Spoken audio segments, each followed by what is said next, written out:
Wakil Ketua MPR RI sekaligus Wakil Ketua Umum PAN, Edi Suparno, menanggapi putusan Mahkamah Konstitusi yang memisahkan pelaksanaan pemilu nasional dan daerah. Ia menyebut keputusan tersebut menimbulkan sejumlah dampak, terutama terkait masa jabatan kepala daerah dan anggota DPRD. Edi mengatakan, pihaknya sedang mempelajari dampak putusan itu terhadap pelaksanaan pilkada mendatang. Ia memastikan bahwa pada tahun 2029 tetap akan diselenggarakan pemilu untuk DPR RI, DPD RI, dan pemilihan presiden. Selain itu, menurut Edi, perlu dikaji pula dasar hukum yang menjadi landasan bagi perpanjangan masa jabatan kepala daerah dan anggota DPRD. Ia menilai, hal ini perlu diterjemahkan dengan jelas dalam revisi Undang-Undang Pemilu.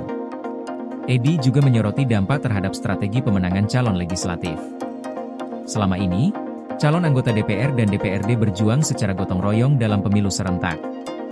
Namun dengan pemilu yang dipisah, pola kerja sama itu bisa berubah. Dampak lainnya adalah pada pembiayaan. Pemisahan pelaksanaan pemilu disebutnya berpotensi meningkatkan anggaran.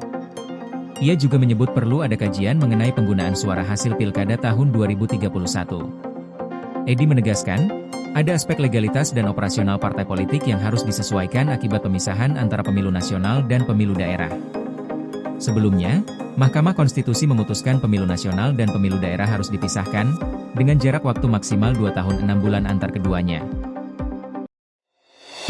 Peringati Harkitnas dan dengan semangat menyambut hari lahir Pancasila, General Manager UIP SBU Tinjau Proyek Extension GIS Glugur. Menyambut hari lahir Pancasila, PLN dan Kementerian ATR BPN bersinergi untuk menyelesaikan KKPR Gardu Induk 150 KV Subulus Salam.